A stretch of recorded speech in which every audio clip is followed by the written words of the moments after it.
कैसे हो बच्चे लोग? कैसी चल रही है पढ़ाई? ऑप्टिक्स में हम लोग पढ़ाई कर रहे थे मिरर के बारे में, और मिरर में लॉन्गिट्यूडनल मैग्नीफिकेशन के बारे में पढ़ाई कर रहे थे। एक सवाल बना के देखिए। तो देखो ये सवाल बना के मान लेते हैं ये एक मिरर है। ये एक मिरर है जिसका फोकल लेंथ है एफ। क्वेश्चन समझना ध्यान से। और ये एक ऑब्जेक्ट है, शॉर्ट लीनियर ऑब्जेक्ट, जिसका कि लंबाई है एल और ये एवरेज डिस्टेंस यू पर है। तो क्वेश्चन में कह रहा है कि क्वेश्चन समझिए, कहता है ए short linear object, A short linear object of length L is placed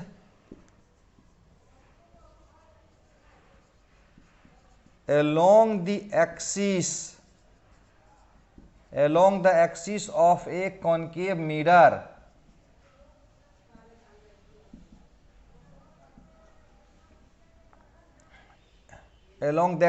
concave mirror of focal length f at a distance u। Okay. तो कहता है कि नंबर 1 में find the size of image, find the size of image. और number 2 में कह रहा है if u is the velocity of object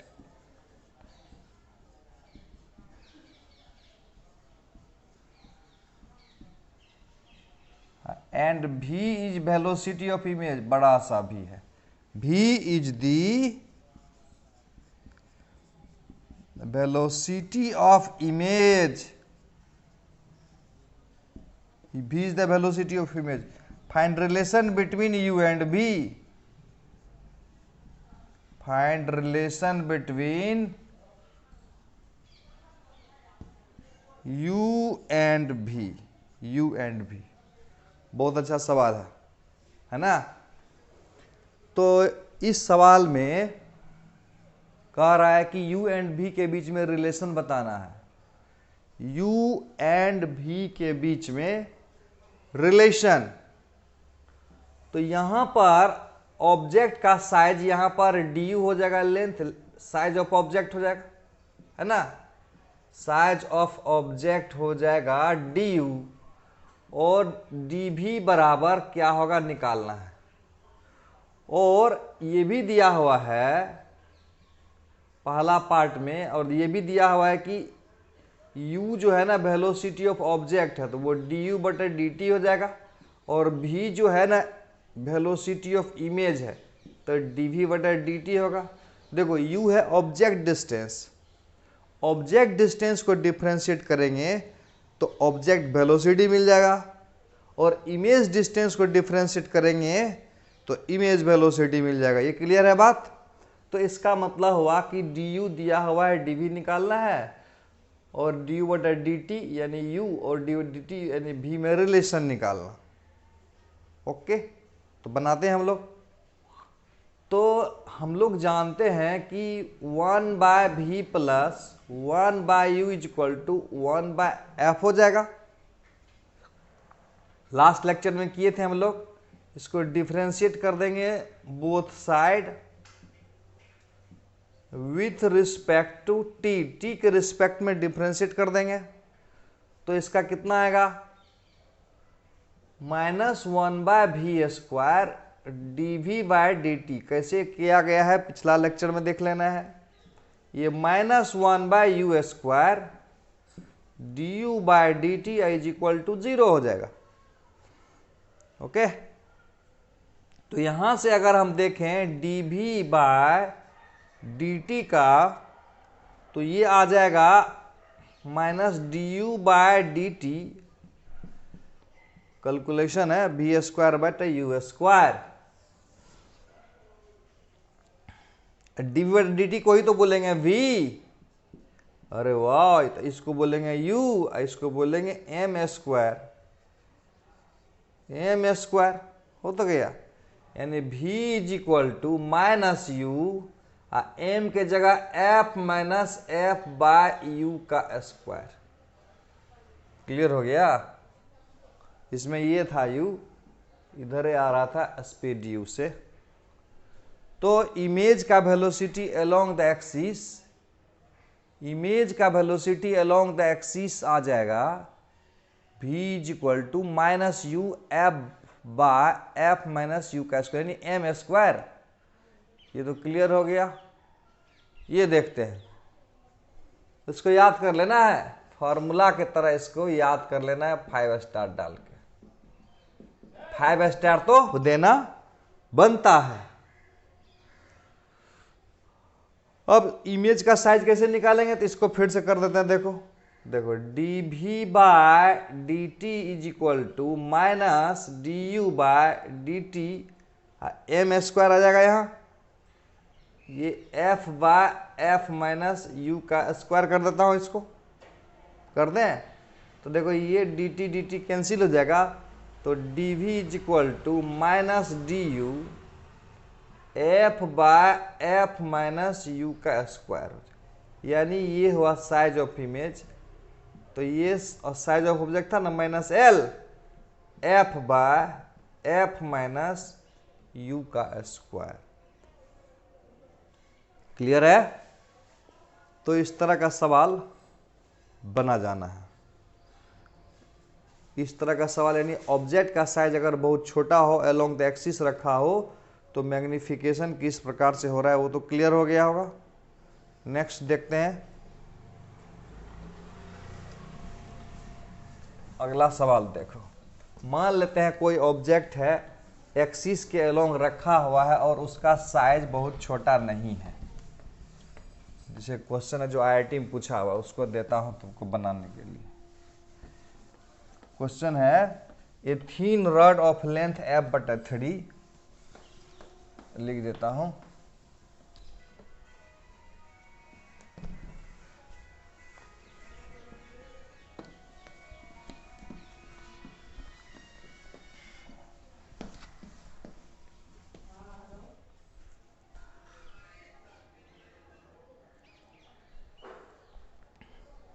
ये एक शानदार सवाल है। देखिए, देखो इस समान शानदार सवाल को। क्वेश्चन में क्या कह रहा है? कह रहा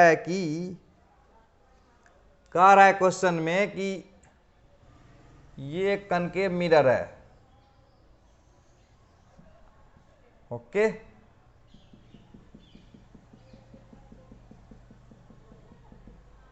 और कहता है कि एक रॉड है जिसका की लेंथ f/3 है और एक्सिस के अलोंग रखा हुआ है, कनकेव मिरर जिसका फोकल लेंथ f है, और इस प्रकार से रखा गया है कि इसका image such that its image which is real and enlarged just touches the rod। Real भी और इनलार्ज है, इसका मतलब हुआ कि ऑब्जेक्ट कहाँ रखा हो गया बताओ?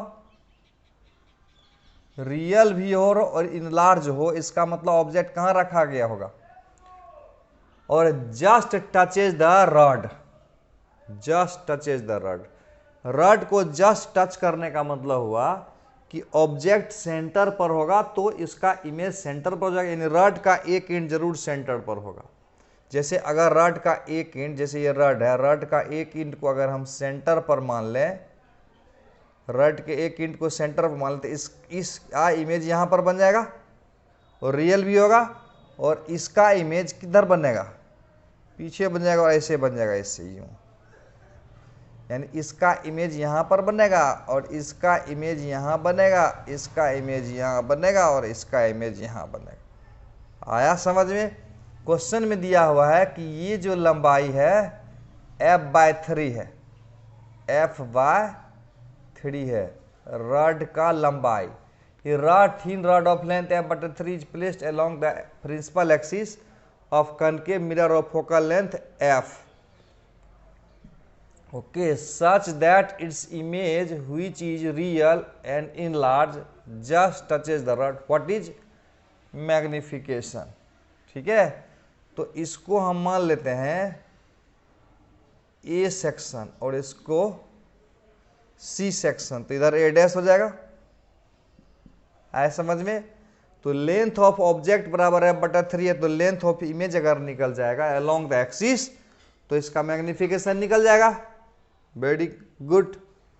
तो ये दूरी यहां से कितना होगा देखो तो, यहां से यहां की दूरी 2f होगा, यहां से यहां का दूरी 2f होगा, और यहां से यहां का दूरी कितना होगा देख लेते हैं, 2f माइनस f/3, तो कितना हो जाएगा, 3 दूना 6 में से 1 गया, 5f/3 हो जाएगा, 5f/3 हो जाएगा। यहां से यहां की दूरी और यहां से यहां की दूरी तो 2f है, तो ये दूरी निकालना है हमको। ये दूरी अगर निकल जाएगा और इस दूरी में से घटा देंगे तो इस दूरी, ये दूरी निकल जाएगा।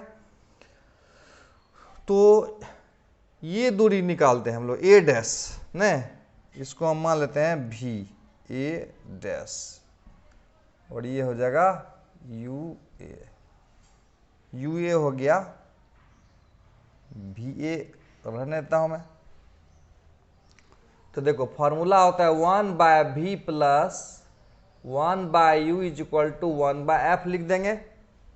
1/u, u के बदले कितना रख दें 1/u, u के बदले रहते हैं 5f/3 माइनस में 1/u के बदले हो जाएगा 1/v हो जाएगा, और 1/u is equal to 1/f, f के जगह ऐसे रखता हूं मैं। अब फोकल लेंथ को माइनस साइन दे देते हैं प्रॉपर साइन के साथ, तो 1/v इधर जाएगा राइट साइड, तो जगह 3/5f माइनस 1/f, ये एलसीएम आ जाएगा 5f, और ये 3 माइनस 5 हो जाएगा 1/v, तो vf हो जाएगा माइनस 5f/2, यानी ये दूरी हो जाएगा माइनस 5f/2। आया समझ में बात? ये हो जाएगा 5f/2। अब देखो मैग्निफिकेशन के बारे में बात करेंगे हम लोग। मैग्निफिकेशन क्या होगा यही देखना है ना। तो मैग्निफिकेशन m बराबर क्या हो जाएगा, magnification m is equal to क्या हो जाएगा, m बराबर साइज ऑफ इमेज बटा साइज ऑफ ऑब्जेक्ट। तो साइज ऑफ इमेज कितना हो जाएगा, यहां लिखेंगे साइज ऑफ इमेज बटा size of object. Size of image कितना हो जाएगा 5, ये दूरी माइनस ये दूरी मतलब size of image 5f/2 minus 2f, ये क्या हो गया साइज ऑफ इमेज हो गया, और ये साइज ऑफ ऑब्जेक्ट तो f/3 था ही पहले से, नहीं f/3 था, इसमें माइनस साइन लगा देंगे, यही मैग्निफिकेशन होगा। तो क्या लिखेंगे, इसमें करेंगे तो 4, तो कितना हो जाएगा f/2 आ जाएगा, और नीचे में f/3 आ जाएगा माइनस साइन के साथ, यानी -3/2 आ जाएगा आंसर। आया समझ में बात, -3/2 आ जाएगा। ठीक, एक और सवाल को देख लेते हैं। यानी ये सवाल था जब ऑब्जेक्ट का साइज अलोंग द एक्सिस जो रखा है वो छोटा नहीं होगा तब का क्वेश्चन है। लेकिन अगर ऑब्जेक्ट का साइज छोटा हो अलोंग द एक्सिस हो, एक छोटा सा सवाल और बना के देखते हैं। इस सवाल को बना के देखो, देखो थोड़ा सा अकल लगाओ। मान लेते हैं ये एक मिरर है, ये कार है, समझा, और ये एक कार है, और ये पीछे से भी एक कार है, 2 कार है। जी मेन ने पूछा हुआ क्वेश्चन है, ये भी एक कार है और ये भी एक कार है। ये कार के रिस्पेक्ट में ये कार का वेलोसिटी है u बराबर 15 मीटर पर सेकेंड, यानी कार B का speed with respect to car A, इसको मैं मान लेता हूं मैं कार A और इसको मान लेते हैं कार B। कार B का स्पीड कार A के रिस्पेक्ट में 15 मीटर पर सेकेंड है, और इसका जो फोकल लेंथ है 20 सेंटीमीटर है, और ये दूरी जो है ना 2.8 मीटर था। तो कहता है फाइंड, क्या कर रहा है, find the velocity, find the velocity of car B, find the velocity of car B observed by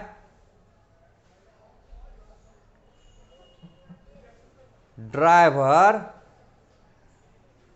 of car A in the mirror।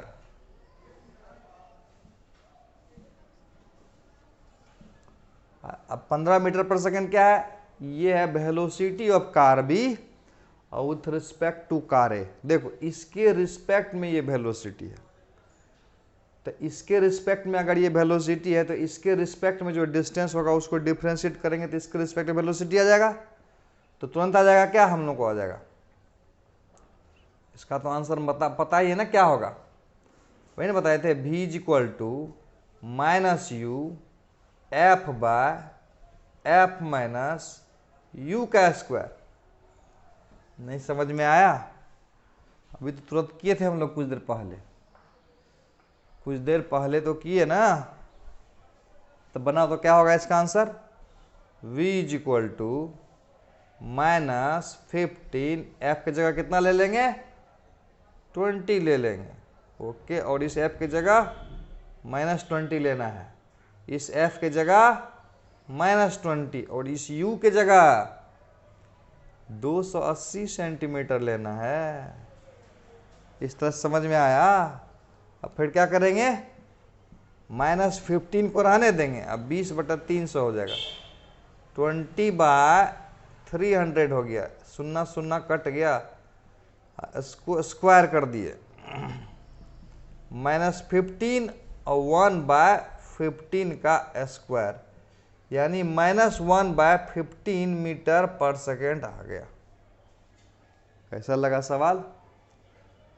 इसमें एक टाइप का और सवाल रहेगा, एक टाइप का हुआ कि इस तरफ ये वेलोसिटी हम लोगों ने इंस्टेंटेनियस वेलोसिटी लाया, अगर बोलेगा इसका एवरेज वेलोसिटी बताओ तो क्या करेंगे, एवरेज वेलोसिटी बताओ मतलब एनसीईआरटी में क्वेश्चन दिया हुआ है उसको बना के लाना। मैं थोड़ा सा आइडिया देता हूं तुमको कौन सा सवाल है। देखो कह रहा है कि एक कनकेव मिरर है, कनकेव मिरर में ऑब्जेक्ट 39 मीटर पर था, तो इमेज का वेलोसिटी क्या होगा, एवरेज वेलोसिटी। अगर मिरर के सामने ऑब्जेक्ट रखा हो और बोलेगा एवरेज वेलोसिटी निकालोगे तो क्या करोगे, 1 सेकेंड में ऑब्जेक्ट के द्वारा तय की गई दूरी निकाल देंगे और इमेज के द्वारा तय की गई दूरी निकाल देंगे। इस तरह का सवाल का बात कर रहा हूं मैं। देखो मान लेते हैं ये मिरर है, ओके, और ये मान लेते हैं ऑब्जेक्ट है, ऑब्जेक्ट मान लेते हैं u1 दूरी पर है, t बराबर 0 पर यहां पर है, तो क्या करोगे, t बराबर 1 सेकेंड पर ले लोगे तो ऑब्जेक्ट की दूरी u2 आ जाएगा। तो 1 सेकेंड में ऑब्जेक्ट के द्वारा तय की गई दूरी एवरेज वेलोसिटी ऑफ ऑब्जेक्ट हो जाएगा।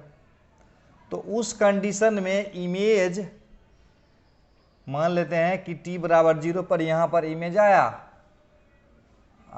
t बराबर 0 पर यहां पर इमेज आया और t बराबर 1 सेकेंड पर मान लेते हैं v1 यहां हुआ, v2 यहां, तो बोलेगा एवरेज वेलोसिटी ऑफ इमेज। ठीक है, एवरेज वेलोसिटी ऑफ इमेज निकालना होगा तो कैसे निकालोगे, एवरेज वेलोसिटी ऑफ इमेज निकालना होगा तो कैसे निकालोगे, तो एवरेज वेलोसिटी ऑफ इमेज बोलेगा तो distance travel by image in 1 second निकाल देना। क्या निकाल देना है, distance travelled distance travelled by image in 1 second निकाल देना। कहने का मतलब वेलोसिटी ऑफ इमेज बोलेगा ना, एवरेज करके निकालने, तो v2 minus v1 bye t2 minus t1 कर देना है इसको। समझ में आ रहा है बात। और एवरेज वेलोसिटी ऑफ ऑब्जेक्ट बोलेगा तो एवरेज वेलोसिटी ऑफ ऑब्जेक्ट बराबर बोलेगा तो क्या करोगे, object distance move in 1 second. ये टाइम को हमेशा 1 सेकेंड ही लोगे, इस टाइम को कितना लोगे 1 सेकेंड, 1 सेकेंड ले लेना, इस टाइम को भी 1 सेकेंड ही ले लेना है। क्लियर है। तो एवरेज वेलोसिटी ऑफ इमेज बोलेगा और या एवरेज वेलोसिटी ऑफ ऑब्जेक्ट बोलेगा तो टाइम को 1 सेकेंड ले लेना है। और इस पर एक छोटा सा सवाल है जो खुद से बनाना, HW में दे रहा हूं मैं। HW है NCERT का सॉल्व एग्जाम्पल जो दिया हुआ है, ये वाला सवाल बोलेगा कि मिरर है, ठीक है, ये एक मिरर है और जिसका radius of curvature, convex mirror है, जिसका रेडियस ऑफ कर्वेचर 1 मीटर है, जिसका रेडियस ऑफ कर्वेचर 2 मीटर है, यानी फोकल लेंथ बराबर 1 मीटर है। तो कहता है कि जब ऑब्जेक्ट की दूरी 39 मीटर पर होगा, जब ऑब्जेक्ट की दूरी 39 मीटर पर होगा तो बताना है इमेज वेलोसिटी कितना होगा। दूसरा सवाल है, क्वेश्चन यही है, बना के लाना है, यही है r बराबर 2 मीटर, f बराबर 1 मीटर। कहता ऑब्जेक्ट की दूरी 19 मीटर पर रहेगा तो एवरेज वेलोसिटी ऑफ इमेज क्या हो जाएगा। और तीसरा पार्ट है कि ऑब्जेक्ट का दूरी 9 मीटर अगर हो, 29 मीटर ले लो इसको और इसको लो 19 मीटर और एक और केस लेना 9 मीटर के दूरी पर। क्वेश्चन समझना है। यहां अगर कोई ऑब्जेक्ट मान लेते हैं तुम हो, 5 मीटर पर सेकेंड से मूव कर रहा है। कहता है एक जॉगर है, जॉगर 5 मीटर पर सेकेंड से मूव कर रहा है मिरर की तरफ, और ये मिरर कौन है, पार्क कार है, एक कार है जो पार्किंग में लगा हुआ है और उसका रेडियस ऑफ कर्वेचर 2 मीटर है, और इधर से एक जॉगर जॉगिंग करते हुए आ रहा है 5 मीटर पर सेकेंड से। कहता है जब ये 39 मीटर के दूरी पर रहेगा तो इसका इमेज का एवरेज वेलोसिटी कितना होगा। कहता और जब ये जॉगर 29 मीटर के दूरी पर आ जाएगा, जब ये जॉगर 29 मीटर के दूरी पर आएगा तो इसका जो इमेज बनेगा उसका वेलोसिटी कितना होगा, ठीक है, एवरेज वेलोसिटी। और जब ये 19 मीटर के दूरी पर आ जाएगा तब इसका इमेज का, ये मूव कर रहा है उतने स्पीड से, 5 मीटर पर सेकेंड के स्पीड से ही जॉगर मूव कर रहा है। यहां भी जॉगर का स्पीड कितना है, जॉगर का स्पीड अभी भी 5 मीटर पर सेकेंड ही है। और एक केस इसमें और आएगा 9 मीटर पर सेकेंड करके ले लेना है। तो तीनों केस में एवरेज वेलोसिटी कितना होगा जॉगर के इमेज का, वो निकालना है। और इसको मैं डिस्कस करूंगा अगले क्लास में।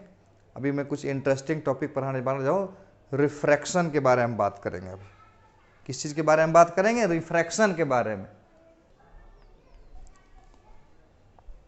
बहुत ही शानदार टॉपिक है रिफ्रैक्शन। हेडिंग में क्या लिखेंगे, रिफ्रैक्शन।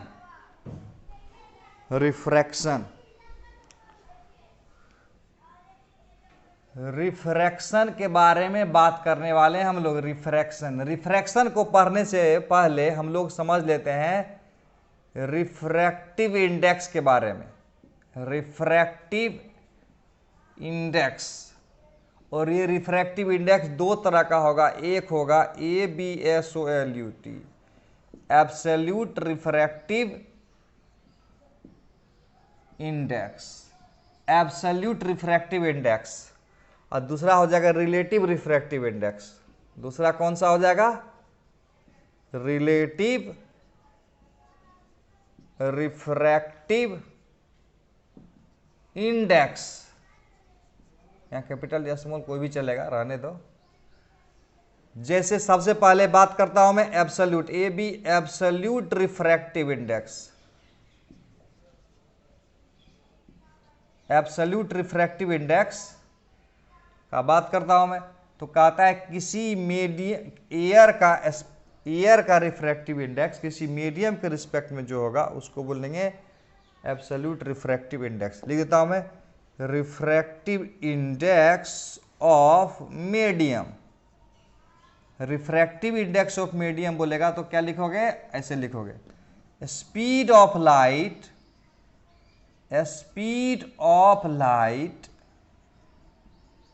इन वैक्यूम, या उसी को एयर लिख देना है। Speed of light in vacuum are divided by speed of light in medium. इसका मतलब एयर का स्पीड किसी मीडियम, एयर में लाइट का स्पीड और किसी मीडियम में लाइट के स्पीड के तुलना में कितना होगा, वही उस मीडियम का रिफ्रैक्टिव इंडेक्स कहलाएगा। इसको प्राय डिनोट करते हैं म्यू से। रिफ्रैक्टिव इंडेक्स को प्राय डिनोट करेंगे म्यू से, और म्यू इज इक्वल टू हो जाएगा सी नॉट बटा सी। म्यू इज इक्वल टू क्या हो जाएगा? सी नॉट बटा सी। और कभी कभी ऐसे लिख देंगे म्यू बराबर सी नॉट बटा सी, और सी बराबर एफ लैम्डा होता है ना, और सी बराबर होता है एफ लैम्डा। तो इसको हम एयर में मान लेते हैं और इसको मीडियम में मान लेते हैं। तो फ्रीक्वेंसी तो पता है, एक मीडियम से दूसरे मीडियम में लाइट जाएगा तो फ्रीक्वेंसी कांस्टेंट रहेगा। तो म्यू इज इक्वल टू लिखेंगे सी नॉट बटा सी, लैम्डा नॉट बटा लैम्डा। इसको याद कर लेना। ये हुआ रिफ्रैक्टिव इंडेक्स ऑफ मीडियम। जैसे कुछ चीज को याद कर लेना, जैसे रिफ्रैक्टिव इंडेक्स ऑफ ग्लास, तो क्या याद रखेंगे? 3/2। रिफ्रैक्टिव इंडेक्स ऑफ वाटर याद रख लेना है 4/3। इसको याद कर लेना है। ये हम लोगों ने बात किया किसी मीडियम का रिफ्रैक्टिव इंडेक्स। एक और चीज याद कर लेते हैं, रिलेटिव रिफ्रैक्टिव इंडेक्स। किसी मीडियम का रिफ्रैक्टिव इंडेक्स बराबर speed of light in vacuum और divided by speed of light in medium. और speed of light in vacuum को सी नोट से डिनोट करते हैं और speed of light in medium को सी से डिनोट करेंगे। और याद रखना है रिफ्रैक्टिव इंडेक्स ऑफ ग्लास बराबर 3/2 और वाटर बराबर 4/3। और एक और लेता हूं मैं relative refractive index. Relative refractive index, जैसे कि मान लेते हैं μ12 है, μ12 है, ये सब सिंबल है, सबको पढ़ेंगे μ1/μ2। और ये जानते हो क्या है? यह रिफ्रैक्टिव इंडेक्स ऑफ मीडियम 1 और विथ रिस्पेक्ट टू मीडियम 2। यह रिफ्रैक्टिव इंडेक्स ऑफ, इसको पढ़ेंगे refractive index of medium 1 with respect to medium 2। Medium 1 का रिफ्रैक्टिव इंडेक्स मीडियम 2 के रिस्पेक्ट में जो होगा उसी को बोलेंगे relative refractive index of medium 1 with respect to 2। जैसे एक छोटा सा नमूना बना लो, जैसे कि μ12 रहेगा, μ23 रहेगा और μ34 होगा, तो बराबर क्या होगा? तो इसको ऐसे लिखेंगे, μ12 को लिख देंगे μ1/μ2, अब μ23 को लिखेंगे μ2/μ3, अब μ34 को लिखेंगे μ3/μ4। तो बराबर क्या हो जाएगा? ये कट जाएगा, ये कट जाएगा और ये कट जाएगा, तो क्या हो जाएगा? μ1/μ4, यानी μ14 हो जाएगा। बड़ा आसान है, यानी इसको मिला देंगे। दूसरा है, बोलेगा find refractive index of glass with respect to water, बराबर क्या होगा? यानी refractive index of glass with respect to water, with respect to water बराबर क्या होगा? बन जाएगा, बड़ा आसानी से बन जाएगा। देखो रिफ्रैक्टिव इंडेक्स ऑफ ग्लास बोलेगा विथ रिस्पेक्ट टू वाटर करेंगे तो क्या करना है, ग्लास का रिफ्रैक्टिव इंडेक्स वाटर के रिस्पेक्ट में क्या करेंगे, रिफ्रैक्टिव इंडेक्स ऑफ ग्लास लिख देंगे और divided by refractive index of water लिख देंगे। ओके, तो रिफ्रैक्टिव इंडेक्स ऑफ ग्लास बराबर क्या लिखेंगे यहां पर 3/2 लिखेंगे, और रिफ्रैक्टिव इंडेक्स ऑफ वाटर बराबर क्या लिखेंगे 4/3 लिखेंगे। तो ये कुल मिला कितना हो जाएगा 3/2। अब फिर इसको क्या करेंगे, इसको 4 को यहीं रख देना है और 3 को यहां रख देना है, तो 9/8 हो जाएगा। ये भी हो सकता है question, find refractive index of water with respect to glass, वही चीज हुआ है ना। तो क्या लिखेंगे, refractive index of water with respect to glass का बात करेंगे तो refractive index of water divided by refractive index of glass कर देंगे। वाटर का रिफ्रैक्टिव इंडेक्स 4/3 लिखेंगे और ग्लास का लिखेंगे 3/2, और इस तरह से हो जाएगा 8/9। एक क्वेश्चन बना के देख लेते हैं। रिफ्रैक्टिव इंडेक्स ऑफ वाटर बराबर मालूम है और रिफ्रैक्टिव इंडेक्स ऑफ ग्लास बराबर भी मालूम है, तो क्या स्पीड ऑफ लाइट निकाला जा सकता है? ये 3 जबरदस्त सवाल तुमको मिलने जा रहा है, वो देखो। पहला सवाल है कि find speed of light in water. ये क्वेश्चन जरा ध्यान से देखना। क्वेश्चन है find speed of light in glass, mu G is equal to 3/2।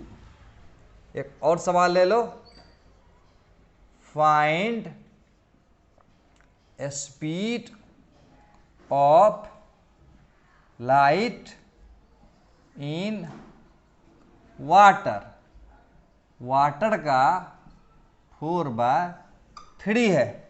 और एक और मजेदार, तीनों सवाल अगर बना लोगे तो तुमको लगेगा कि मैं सीख गया। तो तीसरा सवाल क्या है, तो तीसरा सवाल है कहता if yellow light, if yellow light of lambda बराबर 5600 एंगस्ट्रम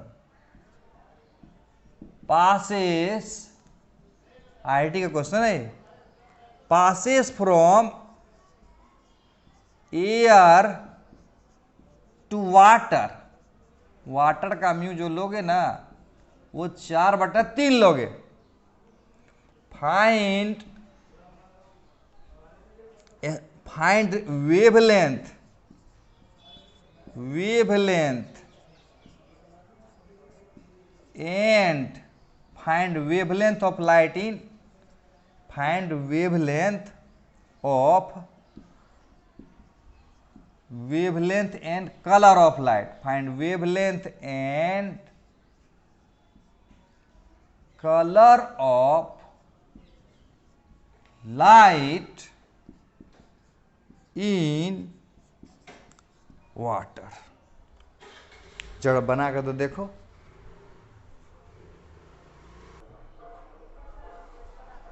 कैसे बनेगा, जल्दी बनाओ। वीडियो को पॉज कर लोगे और बनाने का कोशिश करोगे, और मुझे उम्मीद है कि इसको बना दोगे तुम। बन गया ना, यस बन गया। पहला सवाल का सॉल्यूशन देखते, देखो क्वेश्चन में कह रहा है कि speed of light in glass बताओ, किसमें बताओ, speed of light in glass बताओ। तो क्या करेंगे, देखो किसी मीडियम का जो म्यू होता है वो C0/c होता है, क्लियर है, और वो लैम्डा नॉट बटा लैम्डा होता है जब जरूरत पड़ेगा तो ग्लास का अगर बात करेंगे तो ग्लास का अगर ये म्यू लेंगे ग्लास का तो C0/c लेंगे ग्लास का, बहुत आसान है। अब म्यू जो ग्लास का होगा वो होगा कितना 3/2 होगा। और सी नॉट जो होगा एयर में स्पीड ऑफ लाइट है 3 गुना 10⁸ ले लेंगे, और सी जी यानी ग्लास में लाइट का स्पीड निकाल लेंगे। तो सी जी बराबर क्या होगा, इसको इधर लाएंगे, इसको इधर लाएंगे, तो 3 तो कट ही जाएगा ना, तो 2 गुना 10⁸ मीटर पर सेकेंड आ जाएगा। बड़ा आसान था ये, मुश्किल तो नहीं था, ये बहुत आसान था। और उसी प्रकार से इसका आंसर भी ला सकते हो, speed of light in water. Find speed of light in water mu W बराबर क्या होगा। तो लिख देते हैं, दूसरा सवाल का सॉल्यूशन कर देता हूं मैं। देखो म्यू डब्ल्यू बराबर 4/3 दिया हुआ है, तो म्यू डब्ल्यू बराबर लिखेंगे C0/CW, और ये 4/3 होगा, तो इसको लिखेंगे 3 गुना 10⁸, और यहां से आएगा CW। ओके, तो CW बराबर क्या होगा, बड़ा आसान है, इसको इधर कर लेंगे, इसको इधर कर लेंगे, तो 339 हो जाएगा। क्या लिखेंगे, 9/4 गुना 10⁸ मीटर पर सेकेंड।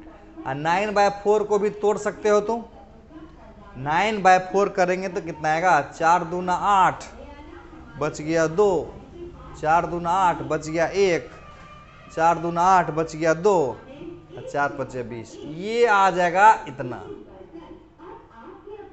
और सबसे इंपॉर्टेंट है तीसरा सवाल का सॉल्यूशन। तीसरा सवाल का, ये दूसरा था और ये पहला था, तो क्या करेंगे, कह रहा है कि येलो लाइट है और एयर से जाता है ग्लास में, एयर से जाता है वाटर में, और वाटर का म्यू है 4/3। तो कहता है कि लाइट का वेवलेंथ वाटर में कितना होगा और लाइट का कलर वाटर में कितना होगा। तो पहले तो लैम्डा निकाल देते हैं, उसके बाद कलर के बारे में बात करेंगे। लैम्डा निकालते हैं, लैम्डा कैसे निकालेंगे, म्यू जो होगा, म्यू बराबर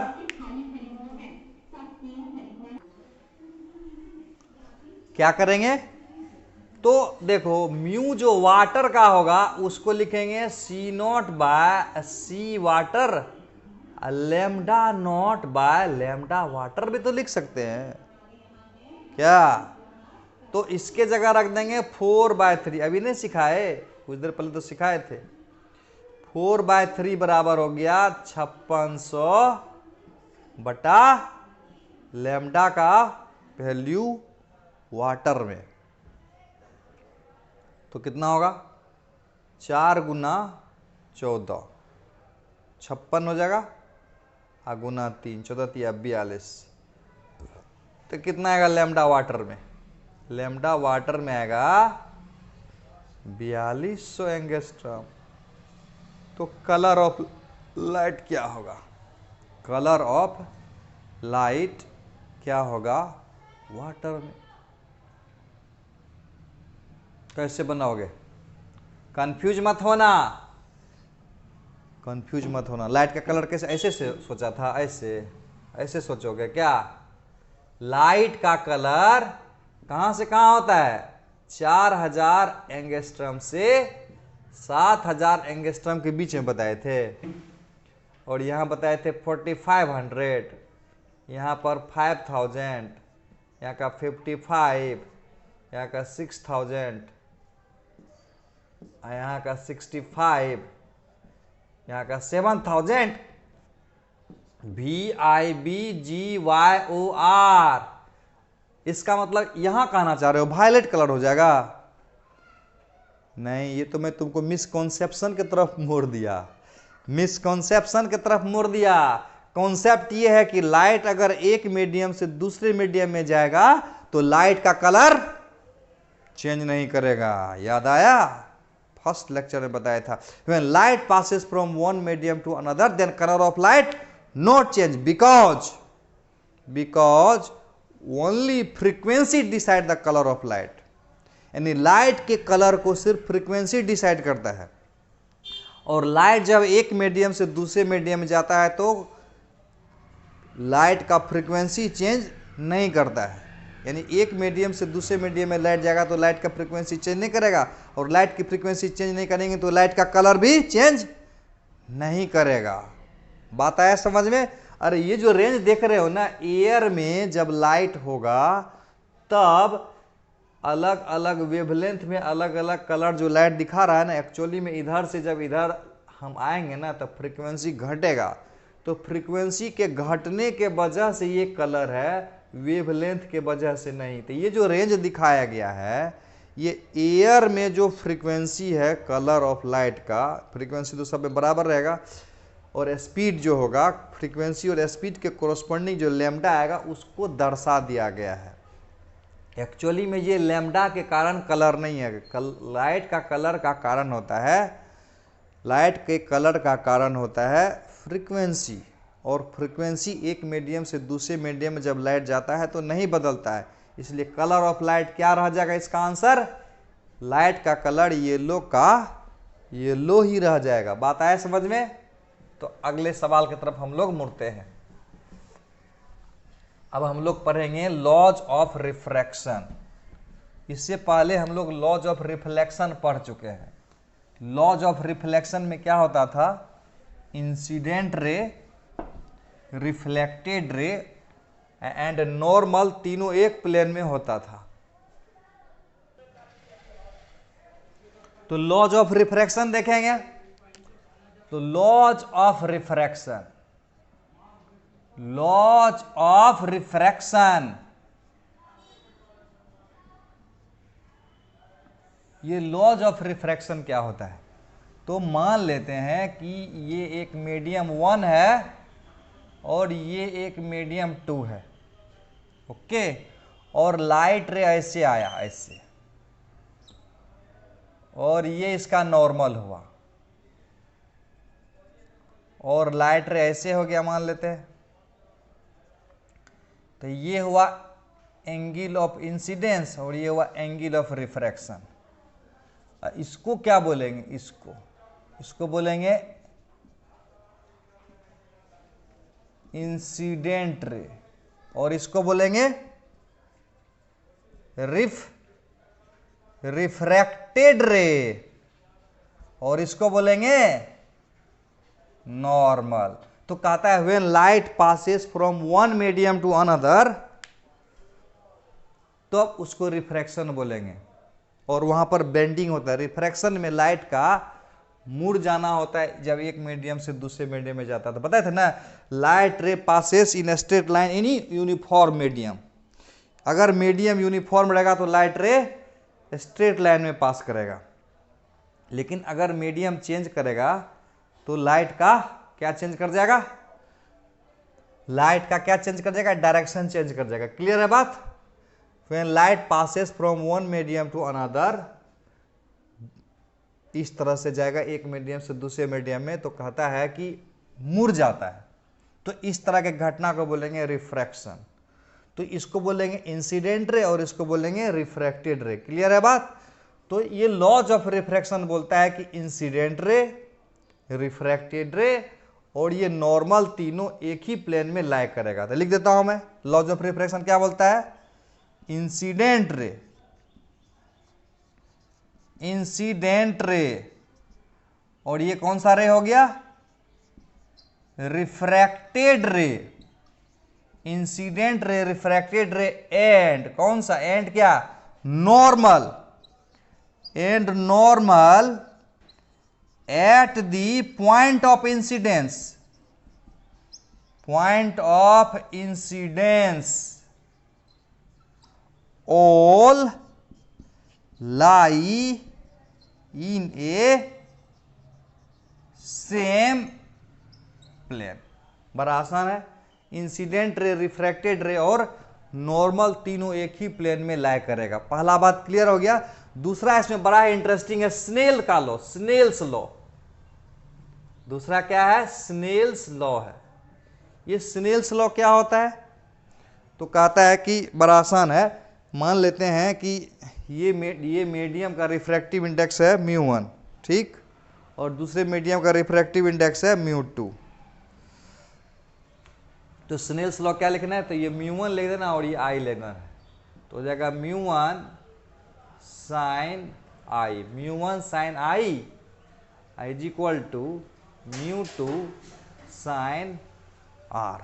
बड़ा आसान है, μ1 साइन आई बराबर μ2 साइन आर।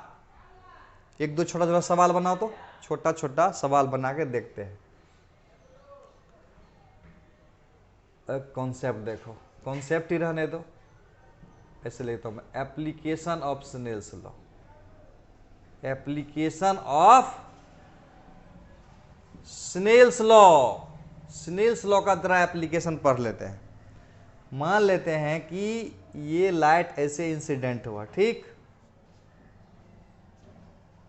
लाइट ऐसे इंसिडेंट हुआ और ये चला गया ऐसे,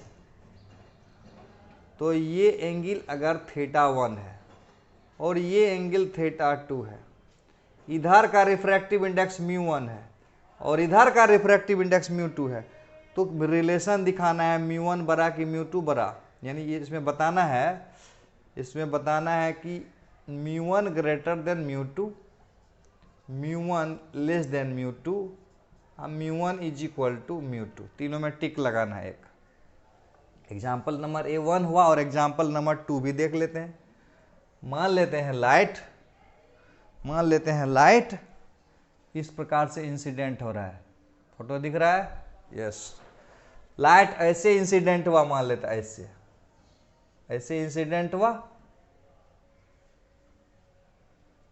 और इस तरह से मुड़ गया, तो ये एंगल ऑफ इंसिडेंस θ1 हुआ और एंगल ऑफ रिफ्रैक्शन θ2 हुआ, और ये μ1 है और ये μ2 है। तो का ऑप्शन में दिया हुआ है कि μ1 ग्रेटर देन μ2 होगा, ओके, μ1 लेस देन μ2 होगा और μ1 बराबर μ2 होगा। कौन सा ऑप्शन सही लग रहा है, कैसे सोचोगे? यस, कॉन्सेप्ट बताता हूं मैं स्नेल्स लॉ को क्वेश्चन के रूप में रख दिया।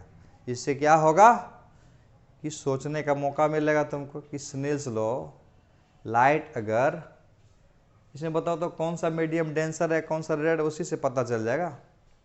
लाइट अगर एक मीडियम से दूसरे मीडियम जाएगा तो मुड़ेगा ना, बेंड करेगा ना, तो किधर की तरफ बेंड करेगा, नॉर्मल की तरफ या नॉर्मल से दूर बेंड करेगा।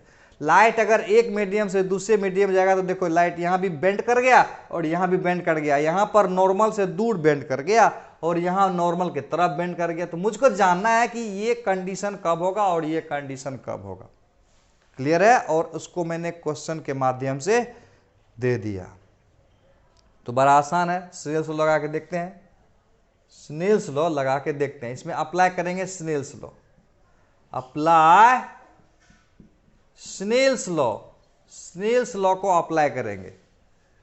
तो देखिए यहाँ μ1 है और यहाँ θ1 है, तो क्या लिखेंगे, μ1 साइन θ1 बराबर लिख देंगे μ2 साइन θ2, लिख दिया। अब देखो यहाँ पर क्या करते हैं, sine θ1 by sine θ2 is equal to μ2 by μ1। इसमें तीन बात हो सकती है। पहला बात कि अगर इससे बड़ा ये हो जाए तो θ1 और θ2 में कौन बड़ा होगा, ये देखना है। ये भी हो सकता है कि इससे बड़ा ये था, पहले इसको कर लेते हैं ना। अच्छा देखो, इससे बड़ा जब ये होगा तो इससे बड़ा ये होगा, इससे बड़ा जब ये होगा तो इससे बड़ा ये होगा, यानी θ2 से बड़ा θ1 हो जाएगा। फिर देखो इसी कंडीशन में अगर इससे बड़ा ये होता, यानी अगर μ1 होता बड़ा और μ2 होता छोटा, यानी ये छोटा होता ये बड़ा होता, तो ये छोटा होता ये बड़ा होता। कितना मजेदार है कि नहीं? अगर दोनों बराबर हो जाता तब, अगर दोनों बराबर हो जाता तब क्या करते? अगर दोनों बराबर हो जाएगा तो क्या करेंगे? बड़ा आसान है, सोचा जा सकता है क्या? अरे इसके बराबर ये होगा तो इसके बराबर ये होगा ना, तो इसके बराबर ये हो जाएगा, मतलब θ1 बराबर θ2। तो इस एप्लीकेशन ऑफ स्नेल्स लॉ में क्या लिखेंगे, यानी लॉज ऑफ रिफ्रैक्शन में दो लॉ है। पहला लॉ था इंसिडेंट रे, रिफ्रैक्टेड रे और नॉर्मल तीनों एक ही प्लेन में आएगा। और दूसरा लॉ है स्नेल्स का लॉ, स्नेल का लॉ, स्नेल्स लॉ। तो स्नेल्स लॉ में क्या होता है, म्यू वन, स्नेल्स लॉ में हो जाएगा mu one sine theta one बराबर mu two sine theta two. Question देंगे तो और क्लियर हो जाएगा। तो इसमें क्या समझ में आया, इसमें यह समझ में आया कि लाइट रे, जो समझ में आया उसको एक बार रिव्यू कर देता हूं मैं। इस कंडीशन में देखो कौन बड़ा है और कौन छोटा है। कंडीशन में देखते हैं कि देखो अगर म्यू टू बड़ा होता है तो थीटा टू छोटा हो जाता है, अब म्यू टू छोटा होता है तो थीटा टू बड़ा हो जाता है। इसका मतलब जिसका रिफ्रैक्टिव इंडेक्स ज्यादा होगा, क्योंकि दोनों का गुणनफल है ना, तो अगर ये ज्यादा होगा तो ये कम होगा, यानी एंगल अगर कम होगा तो रिफ्रैक्टिव इंडेक्स ज्यादा होगा। एंगल अगर कम होगा तो रिफ्रैक्टिव इंडेक्स ज्यादा होगा, एंगल अगर ज्यादा होगा तो रिफ्रैक्टिव इंडेक्स कम होगा। तो इसमें एंगल ये कम है तो रिफ्रैक्टिव इंडेक्स ज्यादा होगा। और इसमें देखो तो क्या है, इसमें क्या है, ये एंगल ज्यादा है और ये एंगल कम है। तो जो एंगल ज्यादा होगा उधर का रिफ्रैक्टिव इंडेक्स कम होगा। बात आया समझ में। इसका मतलब हुआ ये वाला मीडियम मेरा डेंसर हो गया। ये वाला कौन सा मीडियम हो गया, डेंसर, यानी जिसका रिफ्रैक्टिव इंडेक्स ज्यादा रहेगा उसको बोलेंगे डेंसर मीडियम, और जिसका रिफ्रैक्टिव इंडेक्स कम रहेगा उसको क्या बोलेंगे, रेरर मीडियम। तो इसमें डेंसर मीडियम कौन सा हुआ, इसमें डेंसर मीडियम हो गया म्यू टू, यानी ये हो गया डेंसर मीडियम, ये हो गया डेंसर और ये हो गया रेरर। यानी जिसमें रिफ्रैक्टिव इंडेक्स ज्यादा होगा वो वाला डेंसर, और जिसका रिफ्रैक्टिव इंडेक्स कम होगा वो वाला रेरर मीडियम। तो इसका मतलब ऐसे लिख दे, when light passes from denser to rarer, denser to rarer, then it bends away from normal. When light passes from rarer to denser, then it bends towards the normal. बड़ा आसान निकला नहीं। तो लिख देता हूं मैं, when light passes from,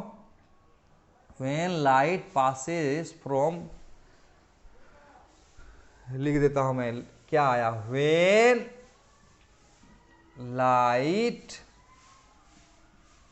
passes from denser to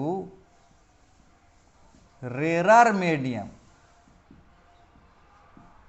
then it bends, bends मतलब मुड़ जाना, किधर मुड़ जाता है देखो, डेंसर से रेरर में किधर मुड़ जाएगा, then it bends किधर, away from normal। एक बात समझे। दूसरा बात, उस केस में क्या लिखेंगे, व्हेन लाइट पासेस फ्रॉम, क्या लिखेंगे, when light passes from rarer to denser medium.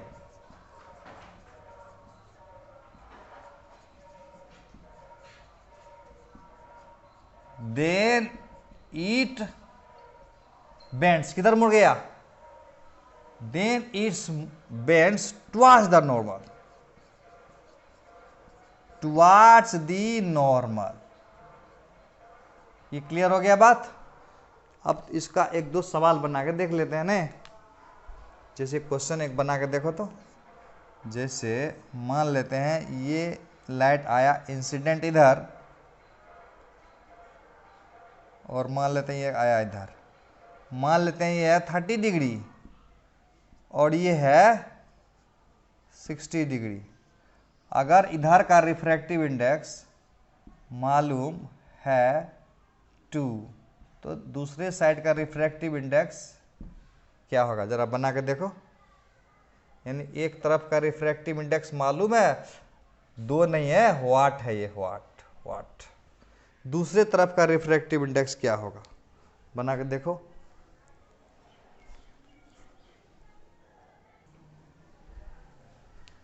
कैसे बनेगा, बड़ा आसान है, वेरी सिंपल। क्या करोगे, स्नेल्स लॉ लगाओगे, अप्लाई करोगे स्नेल्स लॉ, अप्लाई करोगे कौन सा लॉ, स्नेल्स लॉ।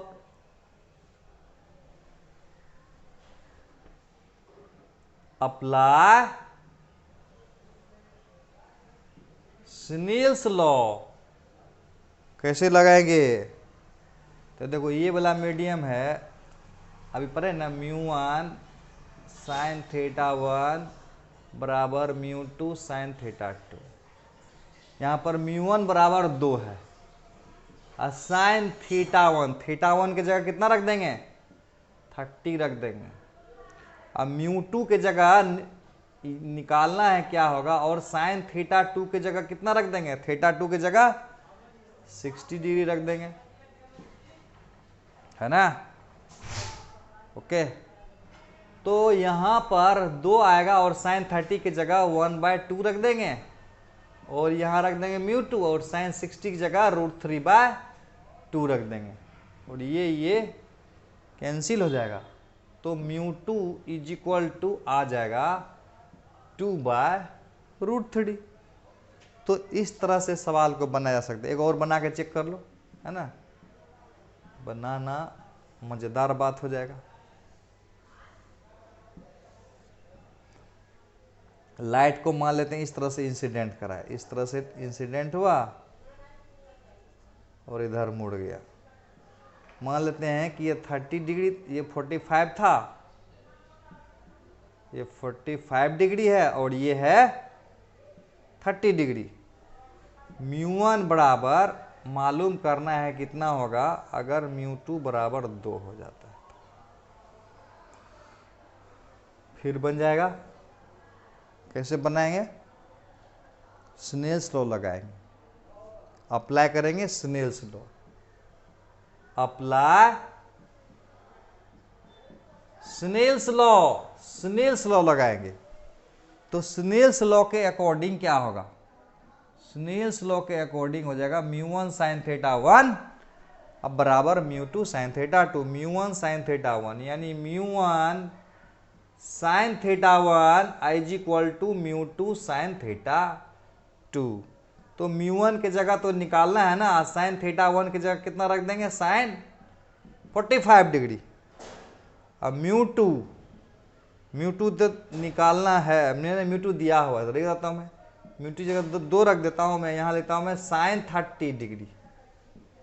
तो μ1 गुना sin 45 और μ2 गुना 1/, ये sin 30 का मान आया, ये 2 कट गया, μ1 बराबर हो जाएगा √2। तो इस प्रकार से स्नेल्स लॉ को अप्लाई करके निकल जाता है। अब स्नेल्स लॉ का सबसे बेहतरीन पार्ट समझाता हूं मैं। अच्छा, एक चीज और जान लो, एप्लीकेशन ऑफ स्नेल्स लॉ में थोड़ा सा नोट करके बताता हूं मैं। कंडीशन फॉर नो रिफ्रैक्शन, यानी क्या कंडीशन होगा कि रिफ्रैक्शन नहीं होगा।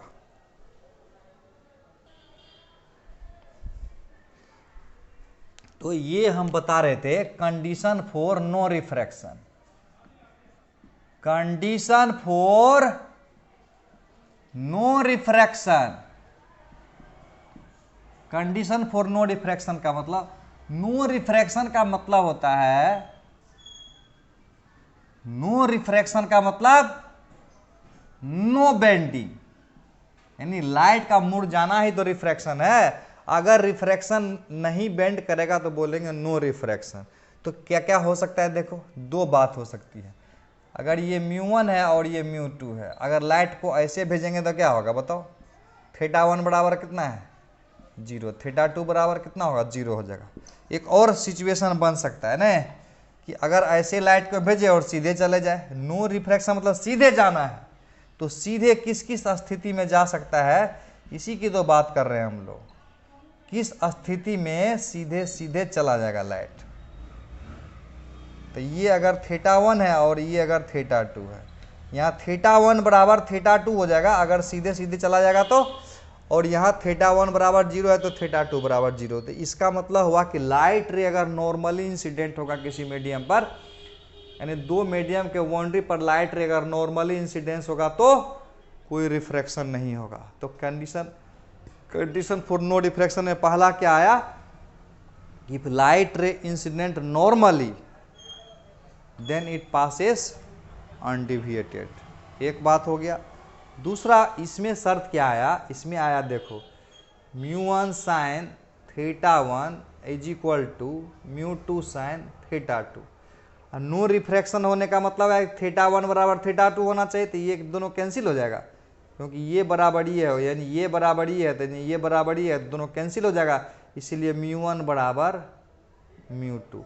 यानी जब दो मीडियम का रिफ्रैक्टिव इंडेक्स बराबर हो जाएगा तो उस कंडीशन में रिफ्रैक्शन नहीं होगा। इसमें एक बात याद रखना कि इस केस में, इन दिस केस, कौन सा केस, जब रिफ्रैक्शन नहीं होगा तब boundary becomes invisible, boundary becomes invisible, यानी बाउंड्री नहीं दिखेगा। कहने का मतलब एक सवाल है, देखो एम्स में पूछा हुआ है, सुंदर सवाल है। मान लेते हैं कि ये एक ढेर सारा लिक्विड है, 1 2 3 4, liquid A, liquid B, liquid C और लिक्विड डी। इसका रिफ्रैक्टिव इंडेक्स मान लेते हैं 1.60, इसका मान लेते हैं 1.62, इसका मान लेते हैं 1.70, इसका मान लेते हैं 1.73, और ये एक बॉडी है जिसका कि रिफ्रैक्टिव इंडेक्स 1.62 है। तो कहता है ये बॉडी किस मीडियम में इनविजिबल हो जाएगा। तो लिख देता हूं मैं, body becomes invisible, body becomes invisible in liquid number 1 में ए में, बी में, सी एंड डी में, नन में। यानी किस मीडियम में लिक्विड बॉडी आएगा तो इनविजिबल होगा।